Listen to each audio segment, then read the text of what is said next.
میں عربی اول کے ایک طالب علم عمر فاروق بیجاپور کو دعوت دیتا ہوں۔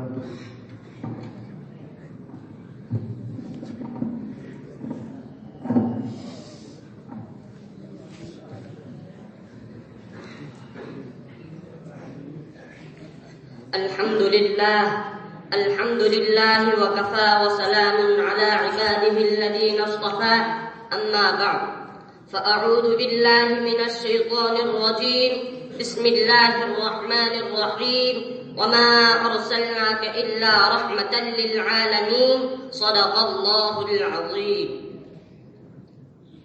سلام اس پر کہ جس نے بے کسوں کی دستگیری کی، سلام اس پر کہ جس نے بے کسوں کی دستگیری کی، سلام اس پر کہ جس نے بادشاہی میں فقیری کی، سلام اس پر کہ اسرار محبت جس نے سمجھائے، سلام اس پر کہ اسرار محبت جس نے سمجھائے، سلام اس پر کہ جس نے زخم کھا کر پھول برسائے۔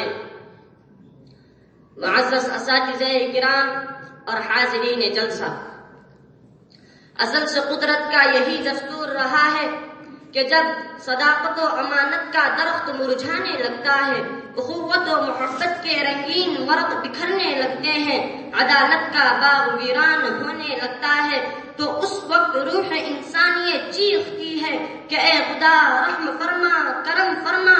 اس آہ و بکا اور چیخ و پکار سے رحمت خداوندی جوش میں آتی ہے اور ارحم الراحمین کائنات انسانیت پر رحم و کرم کا ایک انقلاب برپا کر دیتا ہے۔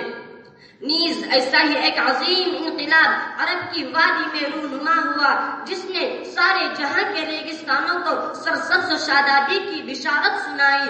یہی وہ خدا کا حبیب اور حجاز کا مہتابہ ہے جس نے توحید الہی کی چمکدار سے کفرستان کو جگمگا دیا۔ ساری دنیا پر اس کی رحمت چھا گئی، اور کیوں نہیں چھاتی جبکہ رب العالمین نے اسے رحمت للعالمین بنا کر بھیجا تھا۔ حضرات گرامی، اس کارگہ عالم میں جتنے بھی انبیاء کرام تشریف لائے، سب کے سب اخلاق حسنہ اور صفات عالیہ کے پیکر تھے۔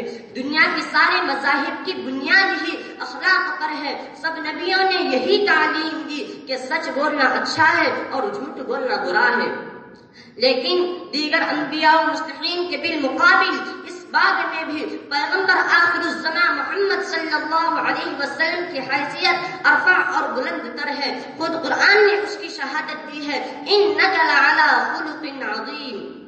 اسی پر بس نہیں بلکہ رسالت مآب صلی اللہ علیہ وسلم کی حیات اقدس کا ایک اور عظیم باب ہے، جہاں آ کر آپ کی زندگی تمام انبیاء و مصلحین سے بالکل ممتاز ہو جاتی ہے، وہ ہے اغیار پر رحم و کرم۔ کیونکہ تاریخ کے اوراق میں اپنوں پر رحم و کرم کی مثالیں تو بہت ملتی ہیں، مگر انسانیت کے ذخیرے اخلاق میں سب سے کامیاب اور نادر الوجود جو چیز ہے وہ دشمنوں پر رحم و کرم ہے۔ اس کی نظیر برائے نام کہیں ملتی ہے، لیکن میرے نبی کے ذات اقدس میں یہ وصف بدرجہ اتم اور اکمل طریقے پر موجود تھا۔ عاشقان رسالت جہل و تعصب نے ہمیشہ اعلان حقیقت اور اعتراف صداقت کی راہ روکنا چاہا، مگر پیغمبر اعظم رسول اکرم صلی اللہ علیہ وسلم کے رحم و کرم اور عفو و درگزر کے سامنے اس نے بھی جبین عقیدت خم کر دیا۔ اور کیوں نہیں کرتا جبکہ تاریخ نے اعلان کیا ہے، زمانے نے شہادت دی ہے، جانی دشمنوں نے بھی گواہی دی ہے۔ میرے دوستو، ابو جہل رسول اللہ کا جانی دشمن تھا، مگر قیصر روم کے دربار میں رحم و کرم کی گواہی دیتا ہے۔ سراقہ بن جعشم جو 100 اونٹ کی لالچ میں محمد کا قاتل بن کے گھوڑا دوڑایا تھا، آپ نے اسے بھی سند امان دے دی۔ عمرو بن وہب خون کی پیاسی تلوار لے کر دربار رسالت میں حاضر ہوا تھا، آپ نے اس سے بھی درگزر کا معاملہ فرمایا۔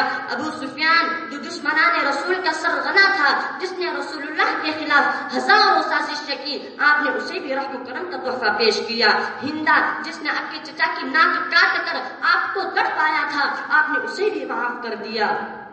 لوگوں جاؤ تاریخ کی نگاہوں اور آسمان کے تاروں سے پوچھو، عرب کے صحراؤں سے پوچھو، شان مکہ سے پوچھو، گستاخان رسول اور دشمنان اسلام سے بھی پوچھو، سب کے سب یہی کہیں گے کہ تاجدار مدینہ نے فاتح بن کر بھی اغیار پر رحم و کرم کیا ہے، حکمراں بن کر بھی دشمنوں سے عفو و درگزر کا معاملہ مبادلہ کیا ہے، گالیاں سن کر بھی دعاؤں کا گلدستہ پیش کیا ہے، زخم کھا کر بھی دعائیں ہدایت دی ہے۔ تاریخ شاہد ہے، سیرت کی کتابیں گواہ ہیں، ذخیرہ احادیث لبکشا ہے۔ نیز سن لیجیے، ایسی بات نہیں ہے کہ آپ میں انتقام کی طاقت نہیں تھی، بلکہ دشمن آپ کے قبضے میں تھا، شمشیر و سنان بھی موجود تھے۔ اگر دیکھا جائے تو شہنشاہ اور حکمرانوں کا یہی دستور رہا ہے کہ جانب دشمن سے بدلہ لیا جائے، مگر قربان جائیے اس آقا نامدار مدینے کے تاجدار پر کہ انہوں نے ایسے موقع پر رحم و کرم اور عفو و درگزر کا اعلان کیا کہ دنیا کے دوسرے قائدین اقوام نے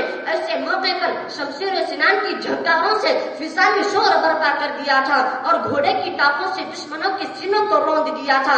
آج اسی وادی مکہ میں محمد صلی اللہ علیہ وسلم فاتح اور تاجدار مدینہ بن کر آئے تھے۔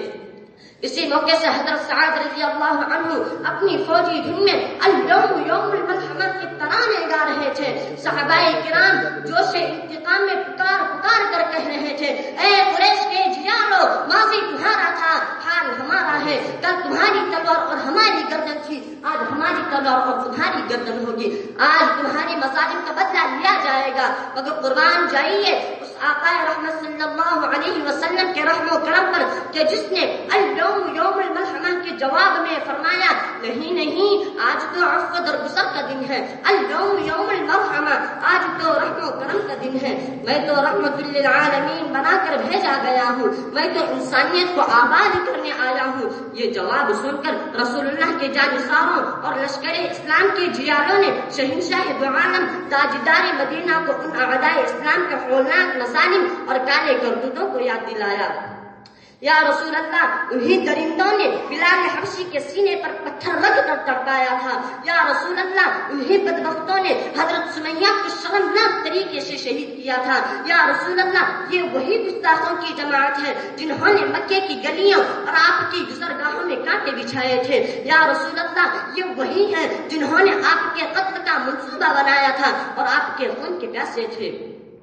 دوستو، ایسے پرجوش سپاہیوں کے سپہ سالار آقا نامدار مدینے کے تاجداروں کو تو اور زیادہ بھڑکنا چاہیے اور کوہ آتش فشاں بن کر خرمن اعداء کو زیر و زبر کر دینا چاہیے، مگر لاکھوں جانے قربان ہو آپ کی رحمت للعالمین پر کہ کسی سے انتقام نہیں لیا اور پچھلے مظالم کے بارے میں پوچھا بھی نہیں کہ اے فلاں تم نے ایسا کیا تھا، اے لوگوں تم نے میرے ساتھ یہ سلوک کیا تھا، اے کافروں تم نے مجھ پر قاتلانہ حملہ کیوں کیا تھا۔ پیغمبر اعظم کا یہی انقلابی کردار تھا جس نے دنیا کو مسخر کیا۔ کہنے والوں نے سچ کہا تھا کہ تلوار سر کاٹتی ہے، کردار دل جیتتا ہے۔ تلوار کی پہنچ گلے تک اور کردار کی پہنچ دل کی گہرائی تک ہوتی ہے۔ جہاں تلوار ناکام ہوتی ہے وہاں کردار فتح کا جھنڈا گاڑتا ہے۔ تیر و تلوار کی طاقت سے زمین تو چھینی جا سکتی ہے مگر کسی کا دل جیتا نہیں جا سکتا۔ اس لیے محسن اعظم کے اخلاق حسنہ کو زندگی میں لانے کی ضرورت ہے اور غیروں کے ساتھ آپ کے اخلاق حسنہ کی ایسی مثال قائم کرنے کی ضرورت ہے جس سے دور نبوت کا منظر لوگوں کے سامنے آ جائے۔ سامعین اکرام، سیرت کے صفحات پر یہ چند نہیں بے شمار واقعات نقش ہیں اور غیروں پر رحم و کرم کا ہر واقعہ تاریخ کے اوراق میں آب زر سے لکھنے کے قابل ہیں۔ اسی لیے ہم فخر سے کہتے ہیں، کوثر سے زباں پاک ہو آنکھیں ہو نمیدہ، کوثر سے زباں پاک ہو آنکھیں ہو نمیدہ، پھر بھی نہ بیاں ہو تیرے اوصاف حمیدہ۔ ہوتے تو دکھاتا مجھے خالق و گلشن، ہوتے تو دکھاتا مجھے خالق و گلشن، گلشن میں کھلا ہی نہیں تجھ سا گل چیدہ۔ اللہ سے دعا ہے کہ اللہ تعالی ہمیں اور تمام مسلمانوں کو اخلاق حسنہ و کریمانہ اوصاف اختیار کرنے کی توفیق عطا فرمائے۔ وآخر دعوانا ان الحمد للہ رب العالمین۔